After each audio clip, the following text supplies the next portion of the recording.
بسم اللہ الرحمن الرحیم۔ السلام علیکم ناظرین گرامی، آج ہم بات کریں گے زہر قاتل پر۔ ناظرین گرامی، زہر قاتل کیمرہ وہ زہر قاتل جو سوویت یونین اپنے دشمنوں کو صفاقی سے خاموش کرانے کے لیے استعمال کرتا رہا۔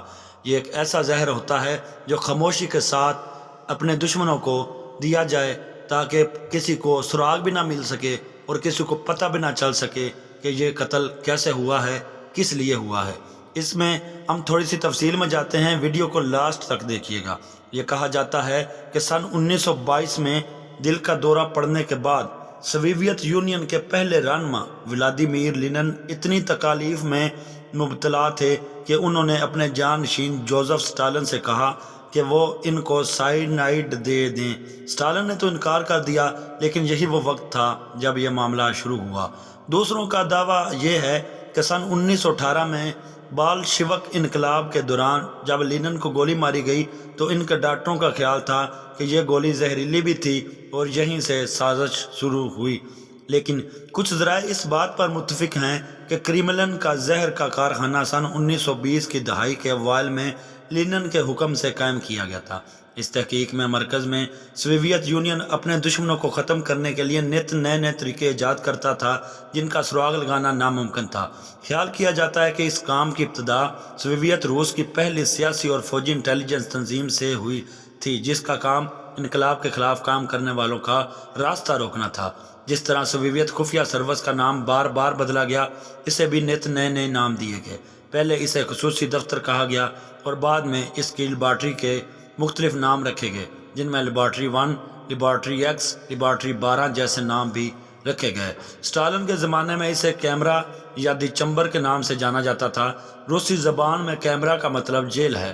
یہ کتنا پراسرار تھا، اس کا اندازہ اس بات سے لگایا جا سکتا ہے کہ سوویت یونین کے زوال کے بعد اس کی کئی خفیہ مہمات افشاں ہوئیں، جن میں کئی لوگوں نے اس کی موجودگی کی تصدیق کی، لیکن آج تک کیمرہ ایک راز ہی رہے۔ کچھ لوگوں کا خیال ہے کہ کیمرہ وہ لیبارٹری ہے جس میں اس زہر کو بنایا جاتا تھا جو جن کو دشمنوں کے اوپر استعمال کیا جاتا تھا۔ زہر کو سیاسی ہتھیار کے طور پر استعمال کرنے کی روایت بہت پرانی ہے۔ یہ بات بھی یقینی ہے کہ سوویت یونین نہ تو اسے استعمال کرنے والا پہلا ملک تھا اور نہ ہی آخری۔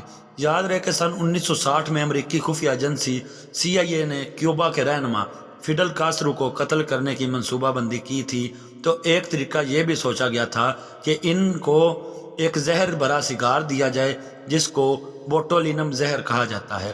فیڈل کاسٹرو کو سگار پینے کا بہت شوق تھا۔ اس دور میں ناظرین گرامی، زہر کو ان تمام طریقوں میں ڈال لیا جاتا تھا تاکہ کسی کو قتل کرنے میں یا مارنے میں بہت آسانی ثابت ہو۔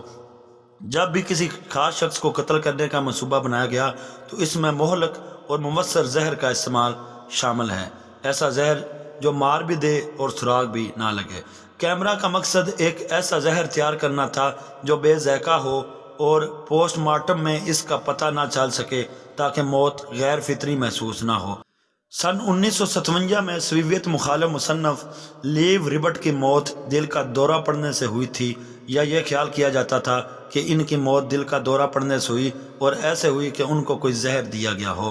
ناظرین گرامی، 4 سال بعد KGB کے ایک شخص نے دعویٰ کیا کہ اس نے سائنائڈ کی شیش سے لیور ربٹ کے چہرے پر زہریلی گیس چھڑکائی تھی۔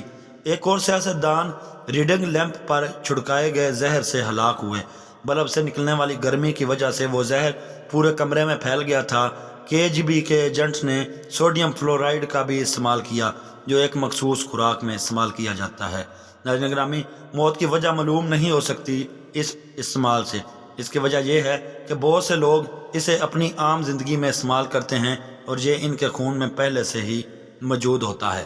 ناظرین گرامی، کیمرہ وہ لیبارٹری ہے جو اب تک کی تحقیقات ہوئی ہیں، ان میں ایسا زہر تیار کیا جاتا تھا جس کو لوگوں کو مارنے میں بہت آسانی ہو اور قتل کا سراغ بھی نہ مل سکے۔ اور ناظرین گرامی، آج کل کے دور میں بھی ایسی تمام صورتحال ہوتی ہے، چونکہ دل کی شریانیں سنگڑنا شروع ہو جاتی ہیں وہ پینے سے، اور انسان کی موت واقع ہو جاتی ہے ہارٹ فیل ہونے سے۔ اپنا اور اپنے پیاروں کا خیال رکھیے گا۔ اللہ حافظ، خدا نگہبان۔